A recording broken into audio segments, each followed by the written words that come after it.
السعادة شعور داخلي ولا خارجي؟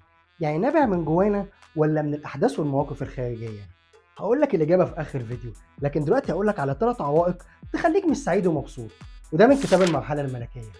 الأولى رفع الراية البيضاء والاستسلام للمشاكل، واعتقادك إن الشقة والوضع السيء هو حليفك، وعدم سعيك ومحاولتك في تغيير أوضاعك.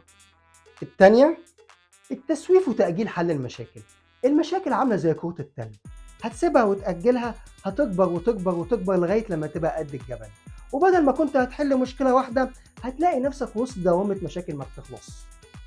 التالتة المقارنات والحسد، ما تعرفش اللي قدامك واخد ايه على حساب ايه، فلوس على حساب صحة ولا صحة على حساب زوجة وأولاد. ارضى باللي في ايدك واتمنى الخير لغيرك، الخير هيجيلك، والمقارنة الوحيدة اللي تعملها هي نفسك قبل كده ودلوقتي. أما بالنسبة للسعادة فهي صناعة داخلية من جواك، من طريقة تفكيرك، من الطريقة اللي بتبص بيها على الدنيا، من اختياراتك، ومش حظ أبدا. أنا محمد بداري، يومكم جميل.